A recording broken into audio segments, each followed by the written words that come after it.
sahabat TV-ku Semarang.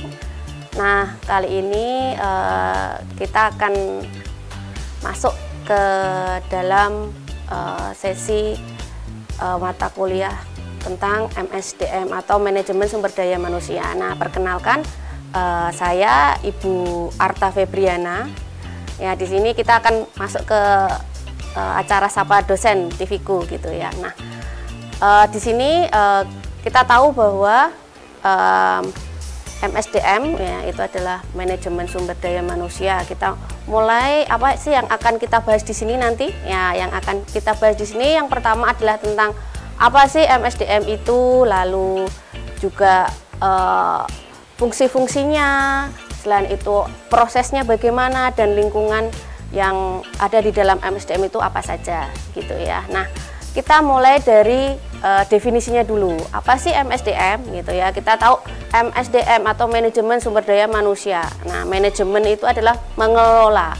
Nah, sumber daya manusia, kita tahu bahwa sumber daya manusia itu adalah ya tenaga kerja, karyawan, pegawai ya. Jadi di sini kita bisa gabungkan ya MSDM, Manajemen Sumber Daya Manusia, atau pengelolaan sumber daya manusia. Nah, sumber daya manusia itu sebagai sumber daya utama di dalam suatu organisasi atau perusahaan.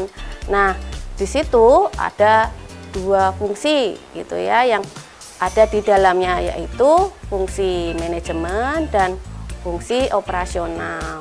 Sehingga dengan melaksanakan fungsi tersebut, organisasi bisa mencapai tujuannya dengan lebih baik begitu.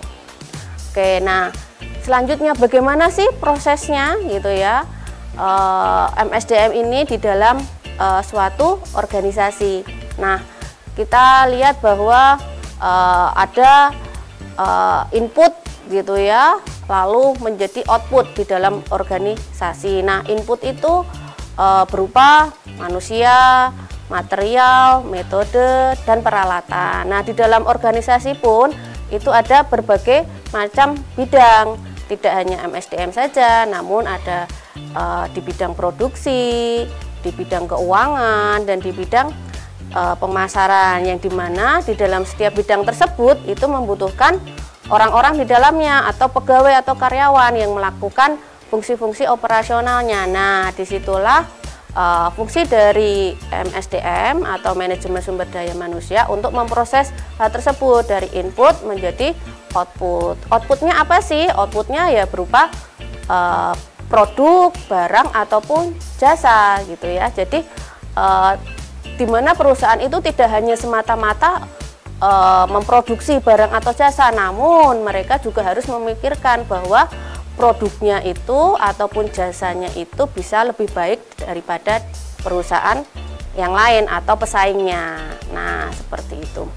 Nah, kita tadi sudah tahu ya apa sih definisi dari MSDM di awal tadi. Nah, kita lihat sekarang fungsinya. Nah, fungsi dari MSDM itu ada dua, yaitu fungsi manajemen dan fungsi operasi. Nah, di dalam fungsi manajemen itu ada perencanaan, ada pengorganisasian, ada penyusunan staf, ada pengawasan, dan ada pelaksanaan. Nah, di dalam organisasi, nah tentunya tadi sudah saya sempat bahas bahwa ada bidang-bidang lain selain MSDM ya, ada produksi, ada keuangan, dan ada pemasaran, di mana semuanya itu saling terkait gitu ya, saling terkait, sehingga MSDM ini yang memberikan ini operasinya atau karyawan untuk masuk ke dalam bidang-bidang tersebut untuk menjalankan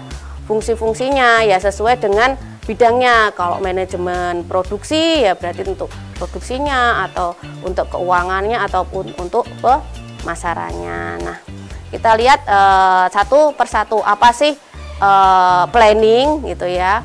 Planning itu adalah atau perencanaan ya. Perencanaan itu adalah bagaimana organisasi itu merencanakan gitu ya, merencanakan karyawan yang dibutuhkan gitu ya, berapa jumlahnya, apa kualitasnya, spesifikasinya untuk melakukan pekerjaan gitu ya. Lalu pengorganisasian atau organizing itu ya bagaimana mereka memberikan wewenang gitu ya, jabatan gitu ya, bertanggung jawab kepada siapa gitu ya.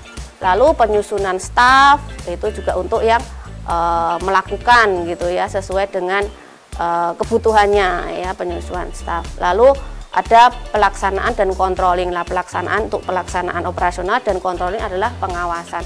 Nah, semua itu yang melakukan adalah karyawan atau pekerja. Maka dari itu kita yakin bahwa semakin baik pengelolaan SDM-nya, maka juga kinerjanya akan semakin baik, produktivitasnya juga akan semakin baik. Nah, begitu.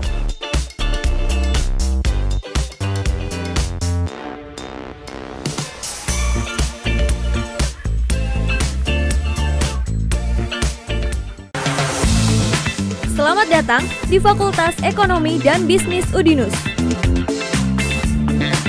FEB Udinus telah menjadi fakultas pilihan utama di bidang ekonomi. Menumbuh kembangkan kreativitas dan inovasi yang bermanfaat bagi masyarakat, pemerintah, dan dunia usaha.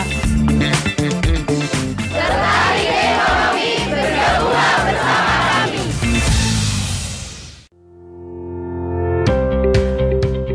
Fakultas Teknik Universitas Dian Nuswantoro adalah salah satu fakultas teknik terbaik di Indonesia. Di Fakultas Teknik Udinus, tradisi keilmuan mengakar kuat, melahirkan sarjana yang kreatif, inovatif dan terdepan dengan reputasi global.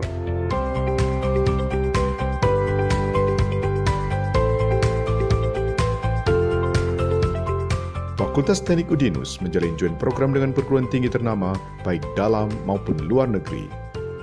Fakultas Teknik Universitas Dian Nuswantoro memiliki 3 program studi. Program Strata 1 Teknik Elektro, Program Strata 1 Teknik Industri,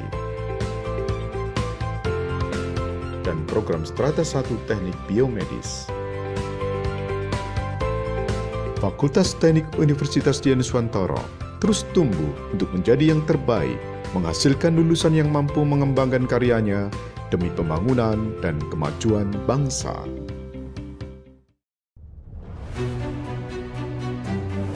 Jadi rumah BUMN Gunung Kidul ini dibangun untuk mendampingi UMKM agar lebih dikenal di banyak kalangan masyarakat. Salah satu dari 4 prioritas program ini adalah ekspor. Kemudian kami dapat tawaran dari PLN untuk mengikuti pameran di Pasar Senggol Turki. Untuk PLN kami menyampaikan yang pertama terima kasih atas kesempatannya selama ini.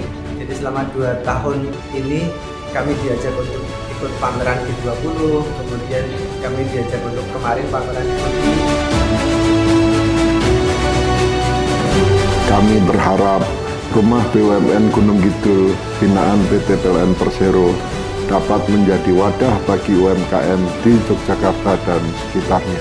Rumah BUMN Gunung Kidul dari Yogyakarta untuk dunia. Fakultas Ilmu Komputer Universitas Dian Nuswantoro berbasis teknologi, inovatif, mendidik mahasiswa aktif dan produktif, menghasilkan lulusan berkualitas penuh kreativitas, siap terjun secara profesional di dunia tanpa batas.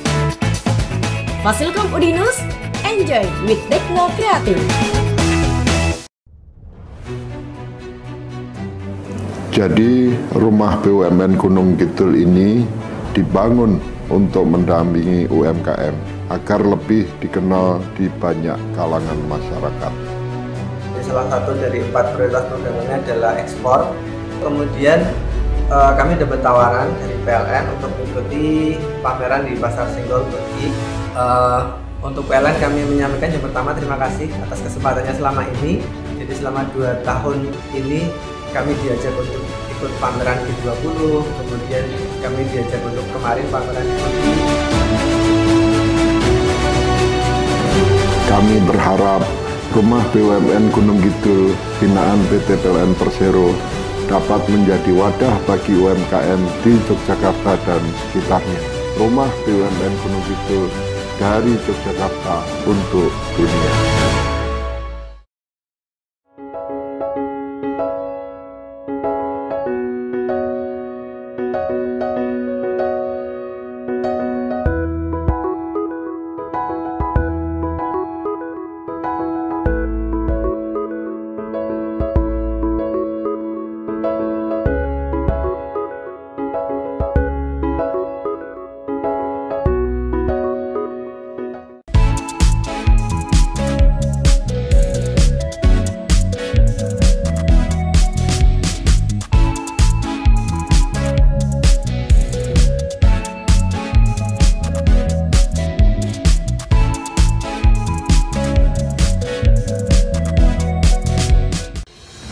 Guys, tahu nggak?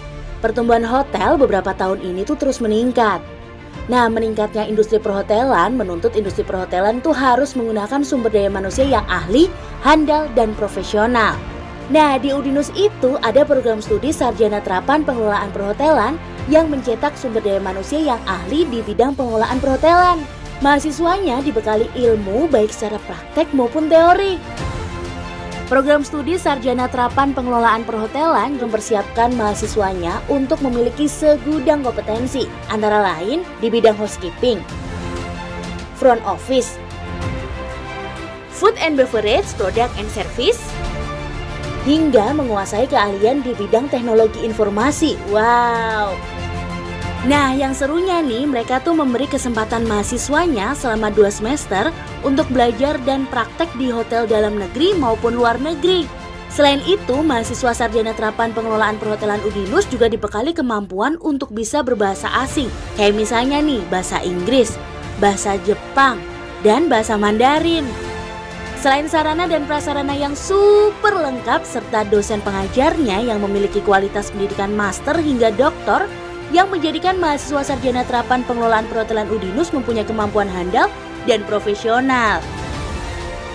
Yang kerennya lagi nih Dinusian, program studi sarjana terapan pengelolaan perhotelan juga telah bekerja sama kemitraan dengan perguruan tinggi dan hotel dalam dan luar negeri, sehingga lulusannya memiliki kemampuan dan kepercayaan yang tinggi untuk bersaing baik di tingkat nasional maupun internasional. Langsung aja daftar di pnb.dinus.esi.id.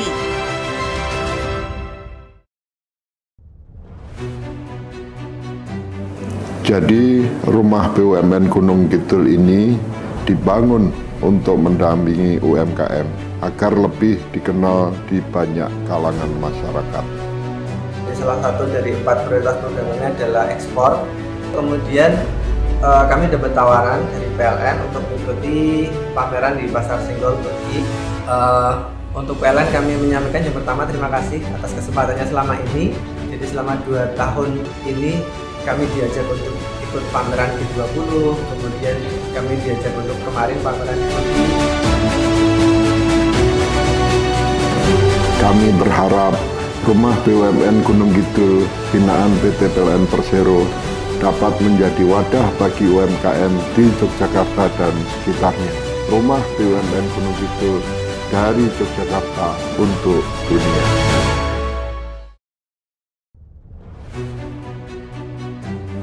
Jadi, rumah BUMN Gunung Kidul ini dibangun untuk mendampingi UMKM agar lebih dikenal di banyak kalangan masyarakat.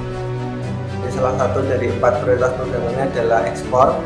Kemudian kami dapat tawaran dari PLN untuk mengikuti pameran di Pasar Senggol Turki. Untuk PLN kami menyampaikan yang pertama terima kasih atas kesempatannya selama ini. Jadi selama 2 tahun ini kami diajak untuk ikut pameran G20, kemudian kami diajak untuk kemarin pameran di Turki. Kami berharap rumah BUMN Gunung Kidul binaan PT PLN Persero dapat menjadi wadah bagi UMKM di Yogyakarta dan sekitarnya. Rumah BUMN Gunung Kidul dari Yogyakarta untuk dunia.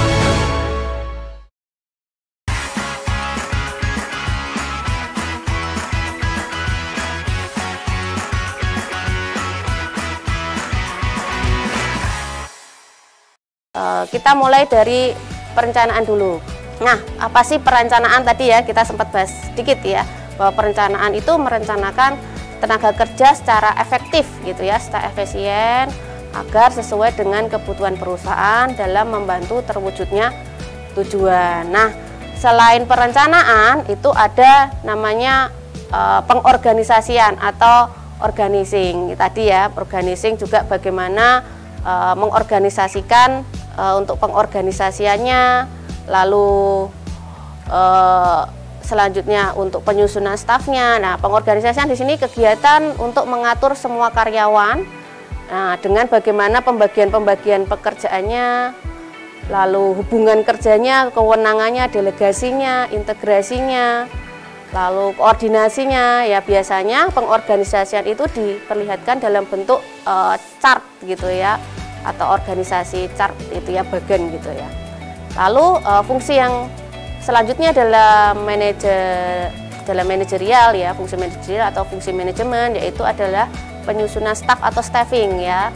Nah, di sini adalah kegiatan pengadaan ya, penempatan ya, pengadaan SDM-nya ya, sumber daya manusianya, lalu penempatan sumber daya manusianya sesuai dengan skillnya ya, lalu pelatihan sumber daya sesuai dengan yang dibutuhkan, dan pengembangan karyawannya ya di dalam suatu perusahaan, sehingga tadi ya, di antara pengadaan, penempatan, dan pelatihan itu ada sinergi gitu ya, sehingga akan berjalan lebih baik gitu, lebih produktif. Nah, lalu ada yang keempat itu adalah tadi pengarahan ya, pengarahan. Nah, pengarahan ini adalah kegiatan untuk memberi petunjuk kepada karyawan gitu ya, agar mau bekerja sama ya, karena di berbagai bidang itu diperlukan kerjasama karena mereka semua terintegrasi ya, saling berhubungan, sehingga dengan integrasi itu, dengan adanya kerjasama, nah diharapkan mereka ini bisa efektif bekerjanya gitu ya, dan lebih efisien sehingga tujuan organisasinya juga dapat tercapai. Nah, selanjutnya fungsi manajerial yang kelima ya, yang ini yang terakhir ya, di dalam fungsi manajerial itu adanya pengawasan atau kontrol gitu ya. Nah, ini juga sangat perlu sekali ya, pengawasan itu di dalam organisasi. Untuk apa sih pengawasan dilakukan? Yaitu untuk mengendalikan semua karyawan agar mereka itu mampu gitu ya, atau mentaati peraturan-peraturan di perusahaan, dan agar mereka bekerja sesuai dengan rencana, sesuai target gitu ya, dan sesuai standar yang sudah ditetapkan sebelumnya.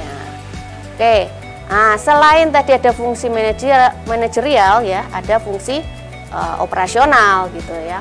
Nah, fungsi operasional kita bisa dilihat bahwa ada 5 gitu ya, 5 fungsi operasional di dalam MSDM. Yang pertama itu adanya pengadaan, adanya pengembangan, lalu bagaimana menentukan kebijakan kompensasi, lalu pengintegrasian dan pemeliharaan gitu ya. Kita lihat yang pertama adalah di pengadaan ya.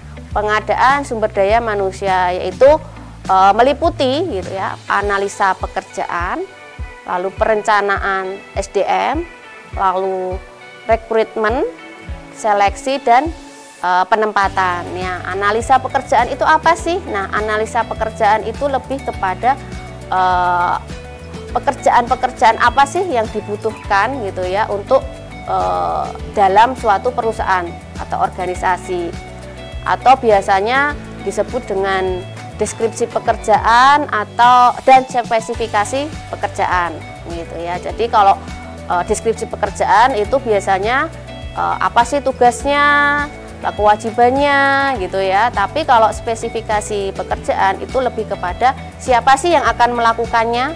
Nah, seperti itu ya. Nah, lalu yang kedua adalah perencanaan. Nah, kalau perencanaan itu lebih kepada jumlah gitu ya, jumlah dan kualitas yang dibutuhkan. Lalu kalau rekrutmen itu adalah merekrut ya, atau menarik gitu ya, menarik calon-calon tenaga kerja untuk bekerja di perusahaan tersebut. Nah, ini kegagalan dalam rekrutmen ini juga akan sangat mempengaruhi produktivitas dari perusahaan gitu ya. seleksi dan penempatan pun juga sama ya. Jadi kegagalan dalam kegiatan rekrutmen, seleksi dan penempatan ini akan mempengaruhi produktivitas suatu perusahaan. Nah, lalu yang kedua di fungsi operasional adalah fungsi pengembangan.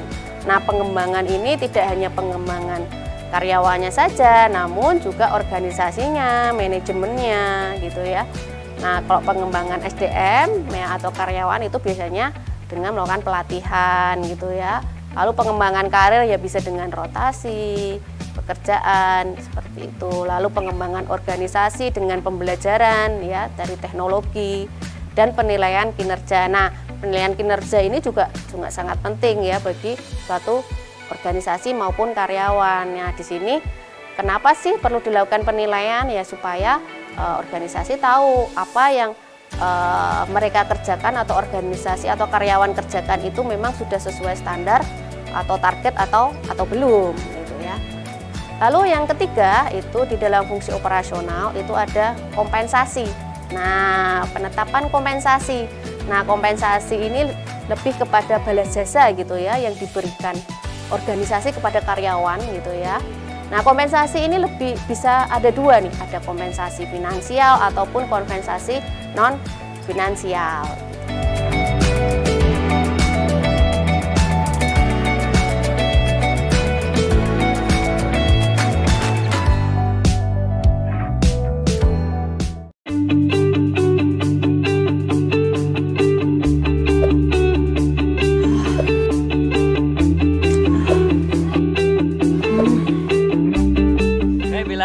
Hai. Kamu masih bingung, Bel? Memilih program studi? Iya nih, ada nggak ya jurusan kampus yang memiliki lokasi mudah diakses, terus ruang kelas yang nyaman, serta fasilitas yang memadai? Gini aja, Bel. Gimana kalau kamu daftar di Udinus aja? Udinus itu kampusnya keren loh, apalagi fakultas kesehatannya. Kamu ya, Bel, nggak bakalan kecewa deh. Sini deh, Bel. Selain itu, di Udinus itu dididik oleh dosen-dosen lulusan S2 dan dokter yang profesional. Terus pelayanannya di sana juga ramah banget, enak deh pokoknya. Yang lebih menariknya lagi nih, kita diberikan wadah untuk mengembangkan bakat dan minat kita. Selain itu, kita juga diberikan kesempatan untuk studi di perguruan tinggi negeri, baik di dalam negeri, bahkan bisa di luar negeri sekalipun. Ayo bergabung, raih masa depan bersama kami di program studi Kesehatan Masyarakat Fakultas Kesehatan Universitas Dian Nuswantoro. Be Better Future.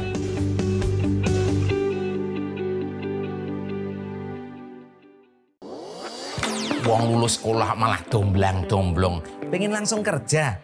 Mbok kuliah neng dinus-dinus apa kae sing kampusnya biru, nggone Mbak Yumu kuliah karo kanca-kancane kae lho. Eits, itu Udinus, Universitas Dian Nuswantoro, salah satu pelopor kampus teknologi dan komputer di Indonesia. Nah, contohnya Mbak Yumu karo koncone. Mbak Yumu lulus kuliah langsung kerja, koncone lulus kuliah buka usaha, kan iso membuka lapangan pekerjaan. Universitas Dian Nuswantoro, perguruan tinggi terakreditasi unggul dengan 5 fakultas unggulan, program pasca sarjana dan program doktor. Kampusnya adem, apik kaya mall. Mahasiswane ya akeh sing berprestasi nasional sampai internasional. Udinus berada di pusat kota Semarang dengan akses mudah, lengkap dengan fasilitas laboratorium, sport center, poliklinik, suasana kampus yang edukatif dan kolaboratif. Jolali, yuk daftar Udinus Polke, Universitas Dian Nuswantoro, jempol dan oke.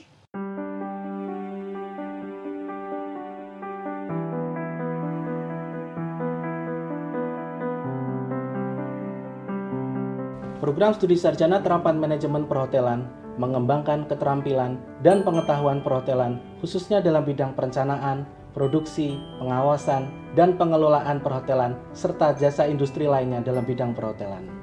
Pertumbuhan hotel beberapa tahun ini menuntut industri perhotelan untuk berdaya saing tinggi dengan menggunakan sumber daya manusia yang ahli, handal, dan profesional. Manajemen Perhotelan Udinus mempersiapkan kompetensi seperti housekeeping, front office, hingga food and beverage. Prodi ini memiliki komitmen untuk mempersiapkan mahasiswa yang ingin mempelajari praktik dan teori perhotelan hingga level manajerial.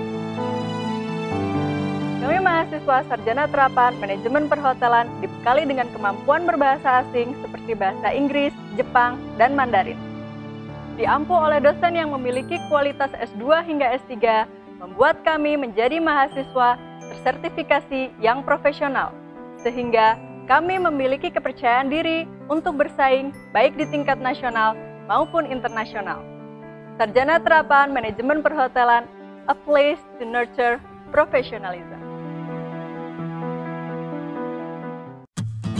Budaya menjadi ciri khas suatu bangsa.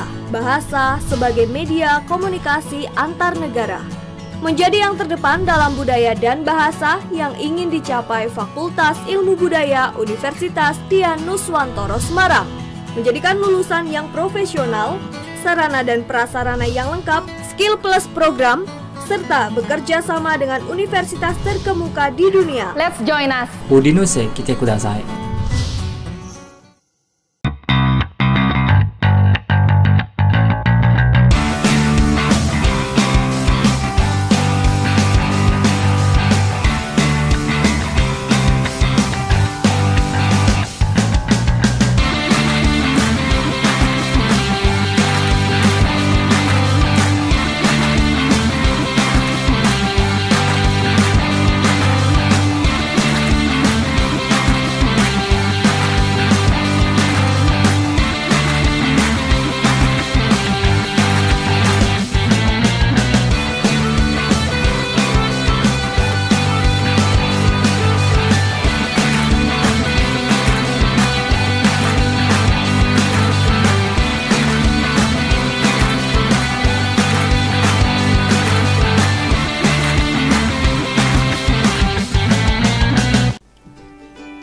Bingung lulus SMA mau lanjut kemana? Ingin yang sesuai passion? Lulus bisa bekerja di entertainment, menjadi presenter, pembawa berita, atau sebagai public relation di perusahaan terkemuka. Gabung saja di S1 Ilmu Komunikasi Universitas Dian Nuswantoro. For a better future.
Jadi rumah BUMN Gunung Kidul ini dibangun untuk mendampingi UMKM agar lebih dikenal di banyak kalangan masyarakat. Salah satu dari 4 prioritas programnya adalah ekspor. Kemudian kami dapat tawaran dari PLN untuk mengikuti pameran di Pasar Senggol Turki. Untuk PLN kami menyampaikan yang pertama terima kasih atas kesempatannya selama ini. Jadi selama 2 tahun ini kami diajak untuk ikut pameran G20, kemudian kami diajak untuk kemarin pameran G20. Kami berharap Rumah BUMN Gunung Kidul binaan PT PLN Persero dapat menjadi wadah bagi UMKM di Yogyakarta dan sekitarnya. Rumah BUMN Gunung Kidul dari Yogyakarta untuk dunia.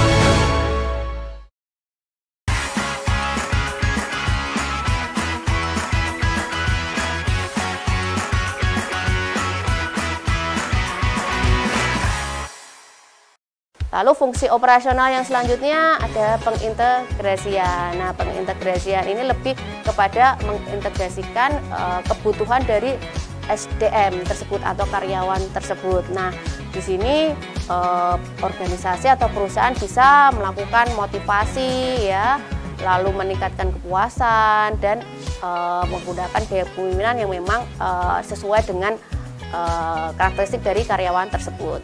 Nah, lalu yang terakhir nih, yang terakhir adalah di fungsi pemeliharaan SDM. Nah, pemeliharaan gitu, pelihara. Jadi di pelihara ini dimaksudkan adalah bagaimana organisasi ini mampu membuat karyawannya itu menjadi betah gitu ya di dalam perusahaan. Jadi mereka jadi loyal gitu ya. Jadi tidak berpikir untuk pindah ke perusahaan lain. Nah, bagaimana caranya? Nah, di sini bisa menggunakan komunikasi atau dengan ini ya, kebijakan-kebijakan tentang keselamatan dan kesehatan kerja. Nah, kita mulai nih dari komunikasi. Apa sih bisa dilakukan dengan komunikasi? Ya, nah komunikasi itu ada bisa dengan rekan sejawat ataupun dengan pimpinan ataupun dengan bawahan. Nah, diharapkan dengan komunikasi terjalin dengan baik gitu ya, iklim kerja yang baik, diharapkan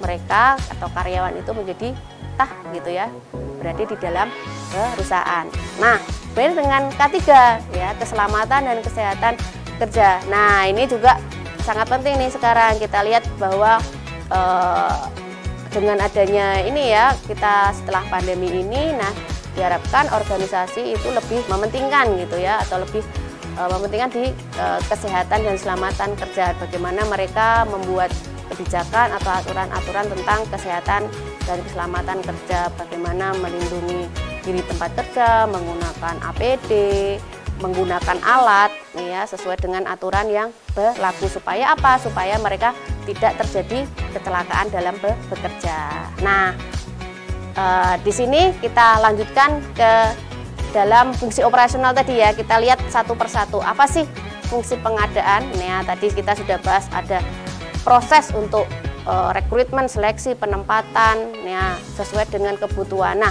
poinnya adalah di dalam fungsi pengadaan itu adalah the right man in the right place gitu ya. Orangnya tepat di tempat yang tepat. Berarti sesuai dengan kebutuhannya, sesuai dengan spesifikasinya ya, dan ditempatkan yang tepat gitu ya. Lalu fungsi yang dua tadi kita sudah bahas juga adalah fungsi pengembangan. Bisa pengembangan karyawan, bisa pengembangan manajemen dan pengembangan organisasi. Nah, ini bisa dilakukan dengan melalui pelatihan dan pendidikan. Nah, jadi pendidikan dan pelatihan itu juga harus sesuai dengan kebutuhan pekerjaan yang akan dia lakukan di masa kini maupun masa depan. Nah, siapa sih yang perlu pelatihan? Nah, yang perlu pelatihan tidak hanya karyawan baru, namun karyawan lama sebenarnya juga perlu dilatih gitu ya.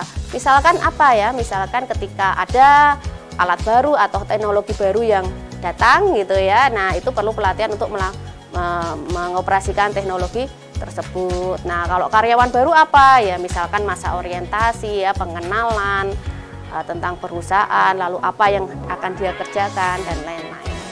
Lalu ada fungsi kompensasi. Nah, kompensasi tadi saya sudah sempat singgung tentang balas jasa gitu ya, bisa finansial ataupun non finansial. Nah, jadi supaya adanya asas keadilan ya, jadi prinsip kompensasi itu harus adil dan layak ya, sesuai dengan prestasi dan tanggung jawab karyawan tersebut, supaya supaya fungsi dari pemeliharaan dan fungsi dari integrasi tadi bisa bisa dilakukan juga, jadi untuk memotivasi karyawan gitu ya, supaya mereka jadi lebih loyal di dalam perusahaan dan punya komitmen. Nah, fungsi yang terakhir nih, fungsi yang terakhir adalah fungsi pemeliharaan dan integrasi tadi ya.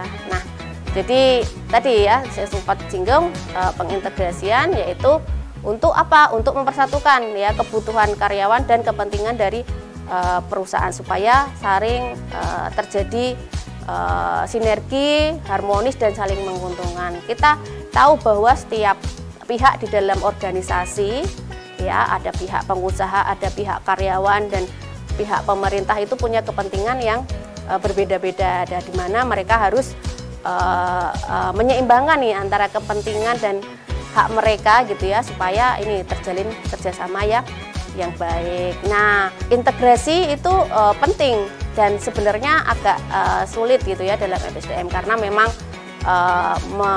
mempersatukan ya beberapa pihak gitu ya, yang kemungkinan juga memiliki pemikiran yang berbeda gitu ya. Nah, sehingga itu juga agak sulit untuk diintegrasikan ya.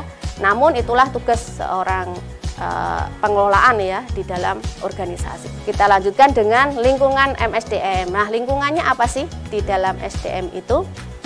Ada teknologi ya, ada ekonomi, ada politik dan hukum, ada sosial budaya, lalu ada pasar tenaga kerja, ada pesaing, ada pelanggan, ada demografi, pemilik perusahaan dan serikat pekerja. Kita lihat satu persatu di dalam lingkungan. Nah, di sini kalau kita lihat dari gambar gitu ya, pihak tersebut adalah berada di luar dari fungsi-fungsi operasional dari MSDM. Nah, berarti di sini adalah pihaknya adalah pihak eksternal yang memang berpengaruh dari luar gitu ya. Nah, pengaruh dari luar ini bisa menjadi support, tapi juga bisa menjadi halangan bagi suatu organisasi. Nah, ketika organisasi itu tidak bisa mengelolanya, itu bisa menjadi hambatan ya. Namun ketika mereka bisa memanfaatkan fasilitas dari pihak eksternal ini, nah itu juga akan menjadi peluang gitu ya bagi organisasi. Nah, kita bahas satu persatu nih. Teknologi. Nah, teknologi ini sangat membantu sekali sekarang ini di dalam organisasi untuk menyelesaikan pekerjaannya gitu ya. Lalu ekonomi. Kalau ekonomi itu lebih terkait dengan suku bunga, inflasi, kebijakan moneter, yang dimana ini juga akan sangat secara tidak langsung gitu ya akan mempengaruhi kegiatan dari organisasi. Misalnya nih, dengan suku bunga yang tinggi atau inflasi yang tinggi, nah organisasi jadi tingkat cost-nya juga akan meningkat. Nah, di mana mereka padahal harus bersaing nih dengan perusahaan lain untuk menurunkan cost. Nah, ini jadi ini juga akan menghambat kegiatan mereka secara tidak langsung. Lalu politik dan hukum. Nah, politik dan hukum ini juga kebijakan-kebijakan yang diatur oleh pemerintah ya untuk dalam bidang ketenagakerjaan dan lain-lain. Nah, ini juga akan menghambat kreativitas gitu ya sebenarnya untuk atau ruang gerak gitu ya seorang pengelola perusahaan untuk melaksanakan pekerjaannya. Lalu sosial budaya ini terkait dengan demografi nih, bagaimana ini terkait dengan keterbatasan SDM di suatu daerah gitu ya. Lalu pasar tenaga kerja, pesaing. Nah, pesaing ini adalah pihak perusahaan lain yang memang memproduksi barang sejenis. Ini juga menjadi hambatan bisa, tapi peluang juga bisa gitu ya. Lalu pelanggan itu adalah konsumen yang menggunakan produk. Lalu demografi tadi ya. Lalu pemilik perusahaan ini juga turut andil dalam yang mempengaruhi kegiatan operasional karena mereka yang memiliki dana ya untuk kegiatan di dalam perusahaan. Dan serikat pekerja. Kalau serikat pekerja ini lebih kepada ini ya, wadah gitu ya, wadah untuk pekerja dalam menyalurkan aspirasinya. Nah, ya seperti itu ya. Oke ya, jadi untuk sesi kita kali ini sudah kita bahas semua ya, bisa tentang definisi, lalu proses, fungsi, dan lingkungan eksternal yang ada di dalam MSDM. Nah, semoga teman-teman di sini, sahabat-sahabat di sini, sahabat dosen di TVku sehat semua ya. Terima kasih.